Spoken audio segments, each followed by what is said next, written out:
Hello guys, नमस्ते। आराम हुनुहुन्छ होला? पक्कै पनि। ओके, सबभन्दा पहिला ह्यापी न्यू इयर है। ह्यापी न्यू इयर सबैलाई। यो वर्ष तपाईलाई राम्रो होस्, हेल्दी होस्, कोभिड नहोस्। अलराइट गाइस, आज फेरि पनि तपाईलाई स्वागत छ एक्सेलको फर्मुला एन्ड फङ्सन सिरिजमा चाहिँ। अहिलेसम्म हामीले 5 वटा लेसन गरिसक्यौँ। सो लास्ट लेसनमा चाहिँ हामीले काउन्ट फङ्सन चाहिँ डिस्कस गरेको थियौँ। काउन्ट ए अनि काउन्ट ब्ल्याङ्क।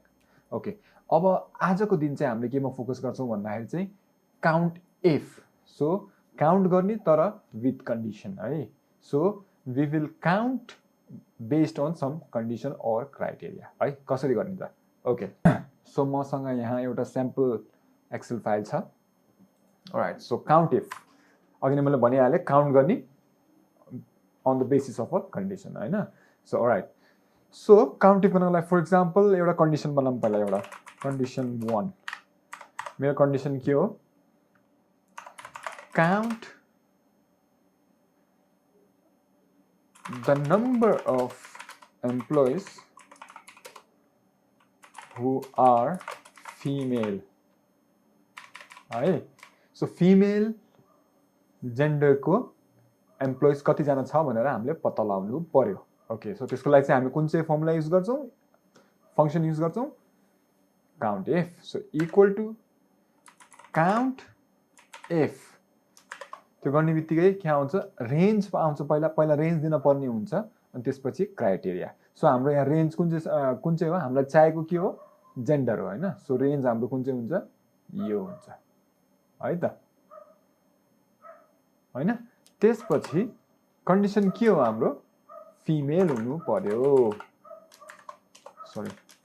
यसरी। सो 5 जना छ। Let's count 1 2 3 4 5। 5 जना। इजी पिजी होइन। त्यसरी नै अर्को कन्डिसन, अझै एउटा सेम अर्को कन्डिसन गरौँ। तर सो एउटा अर्को कन्डिसन गरौँ। यसमा चाहिँ count the number of employees who are from US.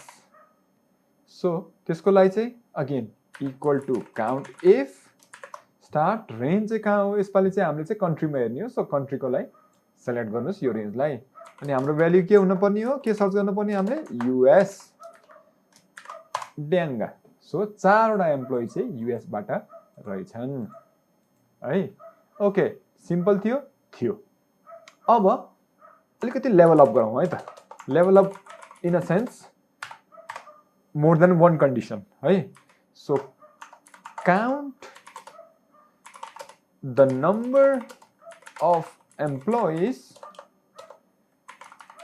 Who are from US and are male. So हामीलाई चाहिँ के चाहियो?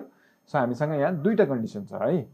एम्प्लोइजहरू मेल एम्प्लोइज हुनु पर्यो र युएसबाट हुन पर्यो होइन।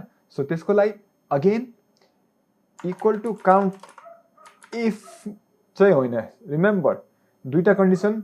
सो एस थप्नु पर्यो, काउन्ट इफ्स होइन। सो पहिला क्राइटेरिया रेन्ज के हो? कन्ट्री। सो यहाँदेखि यहाँसम्म रेन्जलाई सेलेक्ट गर्नुहोस्। चाहिएको के हो तपाईँलाई? युएस हुन पर्यो होइन। त्यसपछि अर्को रेन्ज कुन चाहिँ हो? अर्को कन्डिसन केमा छ? यो रेन्जमा छ, जेन्डरमा छ। हामीलाई चाहिँ मेल जेन्डर चाहियो होइन। सो यसलाई रेन्जलाई सेलेक्ट गर्यो, कमा थिच्यो, प्रेस गर्यो। त्यसपछि के हाल्यो? हामीलाई के चाहिएको हो? मेल एम्प्लोइज चाहिएको हो।